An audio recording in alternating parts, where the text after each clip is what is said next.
Slavă lui Dumnezeu stă în ascunderea lucrurilor, iar slavă împăraților stă în cercetarea lucrurilor. Proverbele 25, versetul 2. Împăratul păstrează ce este mai bun pentru sfârșit. În împărăție avem acest principiu. Am vorbit de plafonare în zilele astea, pentru că plafonarea este un rău silențios. Un rău silențios. Face multe pagube fără a face prea mult zgomot.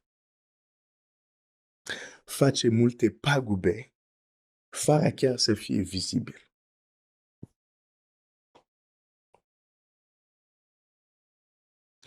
A devenit normalitate. Când plafonarea este ceva anormal. Dar de multe ori când stai prea mult timp în anormalitate, devine normal. Și un lucru care cel rău folosește pentru a menține oamenii, copiii lui Dumnezeu, la un nivel de care să nu se ridice mai sus, folosește minciuni. Folosește minciuni religioase.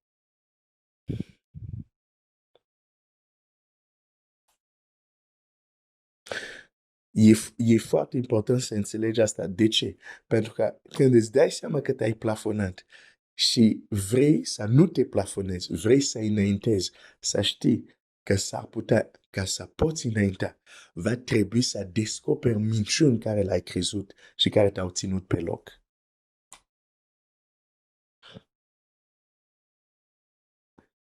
Dar este foarte greu pentru un om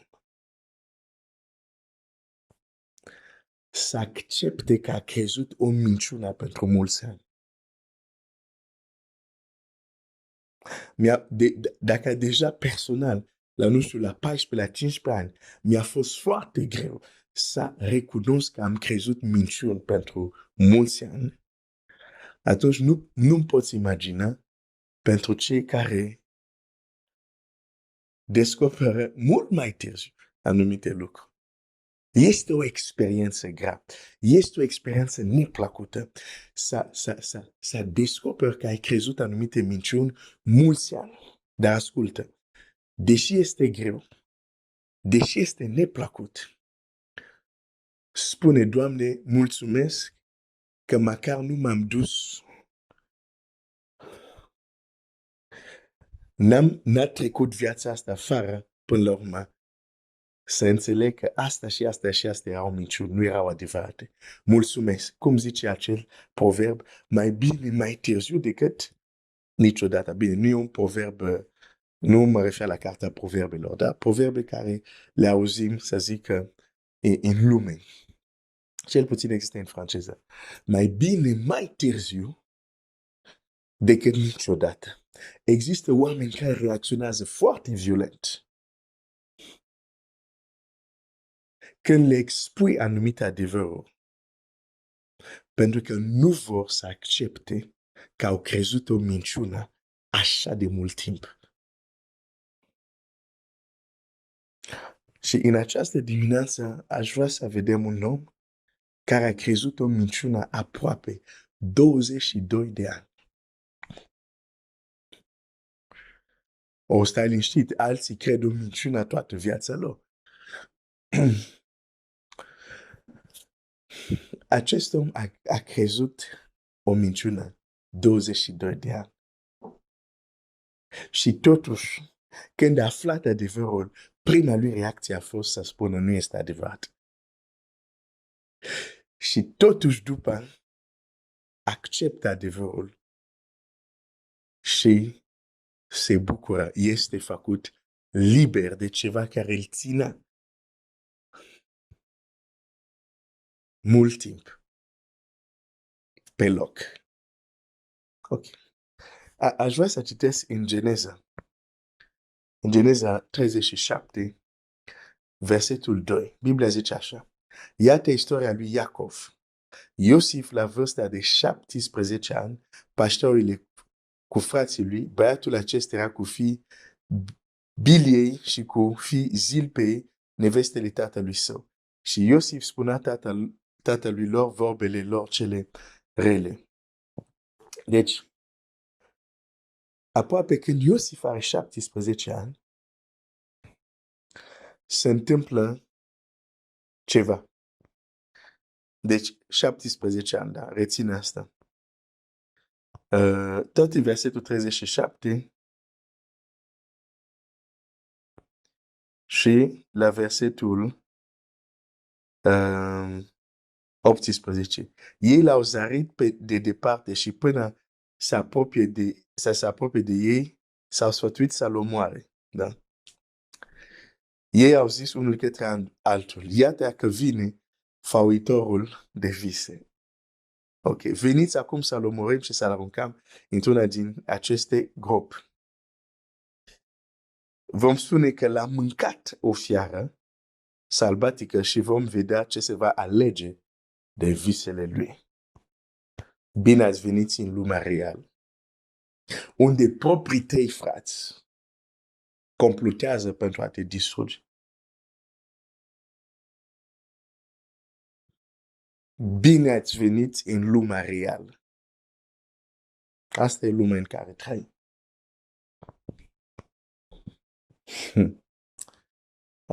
Seigneur. Mă rog Dumnezeu să-ți dea ochi. Că există oameni care crezi că sunt prietenii tale sau sora ta sau sorile tale.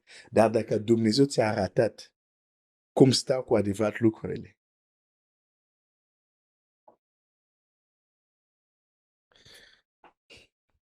mi s-a întâmplat asta într-un context. Am fost șocat. De fapt, nu-mi venea să cred.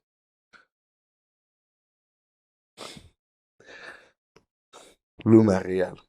Ok. Deci, la versetul, apoi l-au vândut ca și sclav, da? Și uite la versetul 31. Ei au luat atunci haina lui Iosif și jungând un țap, i-au amuiat haina în sânge. Au trimis tatălui lor haina cea pestriță, punând să-i spună, iată ce am găsit, vezi dacă este haina fiului tău sau nu. Iacov a cunoscut-o și a zis, este haina fiului meu, o fiară sălbatică l-a mâncat. Da, Iosif a fost făcut bucăți și și-a rupt hainele și a pus un sac pe coapse și a jelit multă vreme pe fiul său. Toți fiii, toate fiicele lui au venit ca să-l mângâie, dar el nu voia să primească nicio mânghiere și zicea, plângând mă voi coborî la fiul meu în locuința morților, și plângea astfel pe fiul său.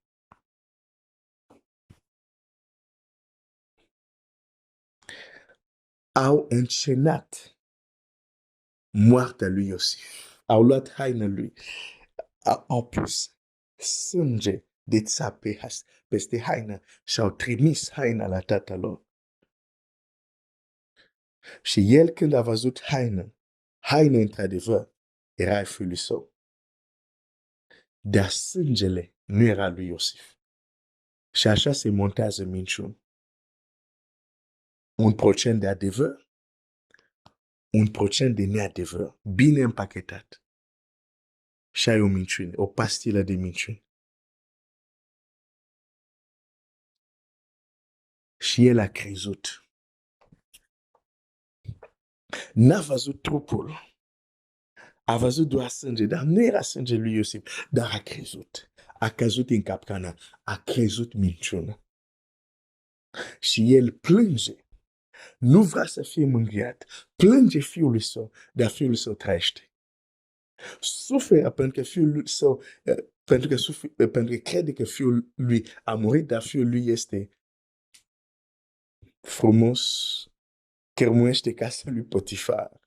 Bine, nu la început, dar se va întâmpla și asta după.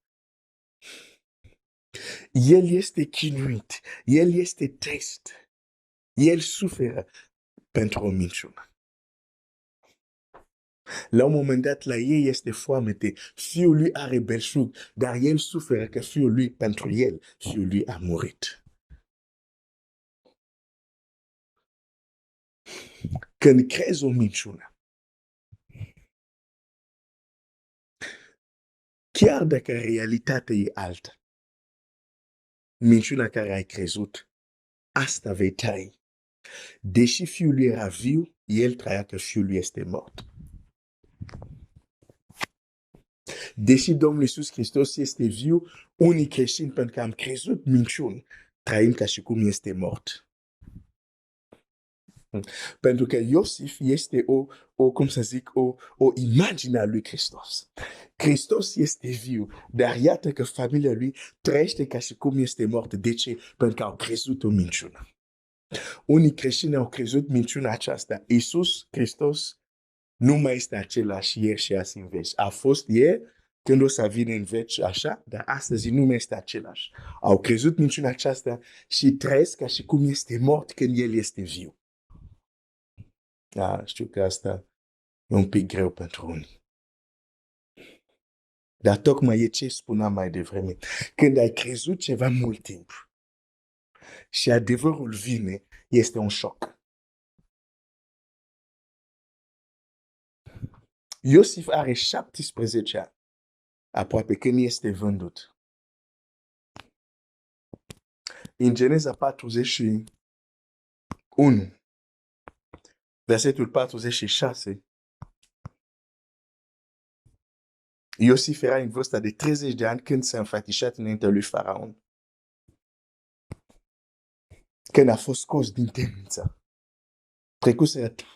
A fost vândut la 17 ani, se înfățișează la Faraon la 30 de ani. Da? Și dacă mergem în Geneza 45, când Iosif se spune la frații săi că el este Iosif, și citim versetul 6, zice, iată sunt încă 2 ani, iată sunt 2 ani de când bântuie foamete în țară și încă 5 ani nu va fi nici arătură, nici seceriș. Deci când Iosif, aici, când zice la frații săi, eu sunt Iosif, zice, mai sunt 2 ani de foamete. Au fost 2 ani de foamete și au rămas 5 ani. Dar noi știm, înainte de anii de foamete, au fost 7 ani de belșug. Deci 30 plus 7 ani de belșug, 37, plus 2 ani de foamete deja, 39.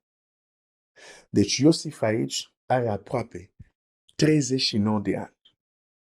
Și acum nu știu cât au făcut frații lui până s-au dus și s-au întors. Poate n-au făcut-o într-o săptămână, dar aproximativ, hai să zicem, că are 39 de ani când invită familia lui să se întoarcă.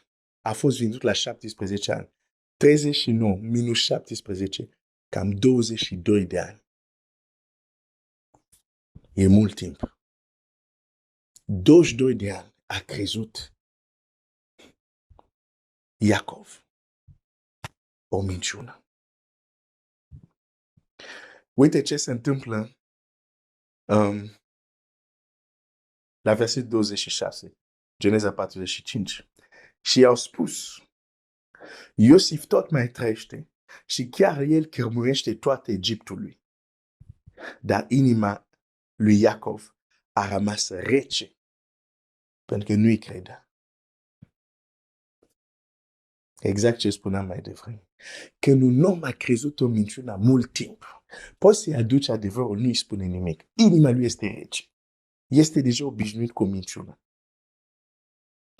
A trăi viața cu minciuna respectivă, plus suferințele care le aduce această minciună.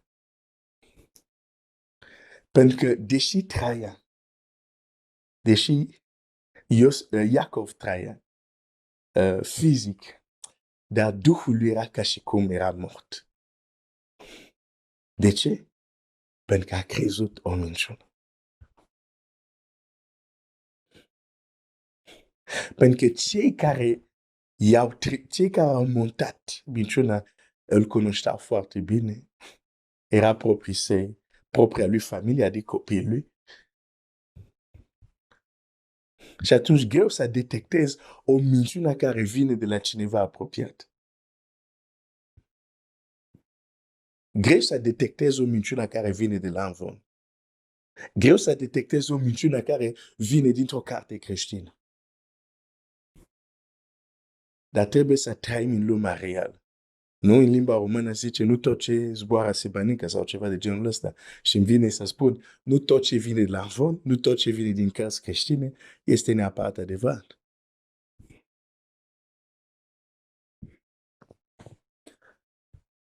Inima lui a rămas rece. Sunt unii oameni când le spui, nu, Iisus Hristos este același, ieri, azi și în veci. Au trăit prea mult. Într-o viață fără să vadă puterea lui Iisus Hristos celui înviat în viața lor, că inima lor rămâne rece. Poți să le spui, uite, Iisus este viu, m-a vindecat. Inima lor este rece. Poți să le spui, Iisus este viu, l-am văzut cum a eliberat cu tare și cu tare de putere demonică. Inima lor este rece. Pentru că mult timp au crezut că Hristosul nu mai este viu când de fapt este viu. Păi nu mă refer la ce cântăm, nu mă refer la realitate în viața practică. Așa cântecele noastre, dacă l-am trăit, am fi deja în cer.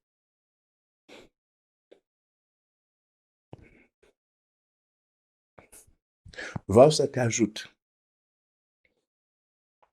Pentru că doar dacă ai trăit nu știu pe ce munte singur, probabilitatea este mare că ai auzit anumite lucruri, ai crezut anumite lucruri care sunt minciuni.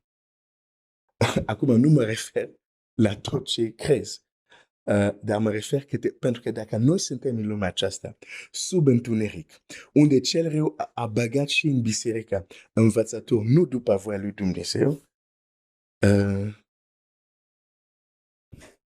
trebuie să ne gândim, ok, poate și eu pe parcursul am crezut anumite lucruri care nu sunt chiar așa. Dar am văzut haina, da, este a lui Iosif, dar sângele care a pus peste nu era al lui Iosif. Nu știi de ce spun asta? Îți spun asta ca să fii responsabil, să fii foarte atent de ce ascult și de ce crezi. Pentru că ce crezi va afecta viața ta.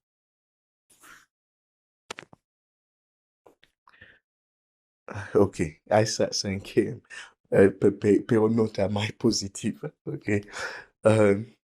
Geneza 45, verset 27. Când i-au istorisit, însă toate ce le spusese Iosif și a văzut carele pe care le trimisese Iosif ca să-l aducă duhul tatălor, Iacov s-a înviorat. Și Israel a zis, până acum se vorbea de Iacov. De ce acum se zice Israel? Mult înainte numele lui a fost schimbat. Dar pentru că aici parcă trăiește o înviere. Duhul lui s-a înviorat. Și Scriptura nu mai numește Iacov, zice și Israel a spus. Destul, a zis, destul, fiul meu Iosif tot mai trăiește, vreau să mă duc să-l văd înainte de moarte. Și când citești mai departe, îl vei vedea. Dar vezi ce se întâmplă aici? El a trebuit să creadă adevărul înainte să-l vadă pe Iosif. Când a crezut adevărul, adevărul l-a eliberat.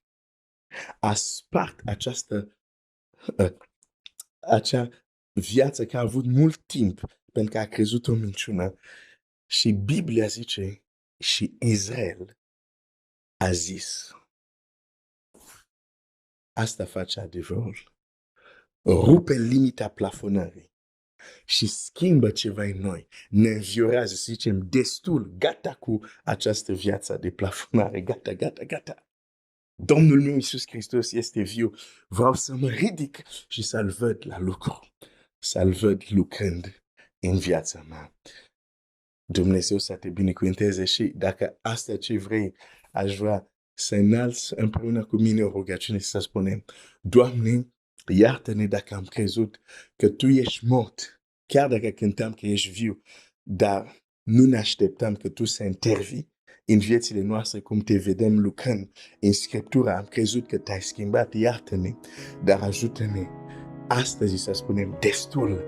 Domnul nostru Iisus Hristos trăiește, ne vom ridica și vom vedea mâna Ta lucrând în viețile noastre. Amin.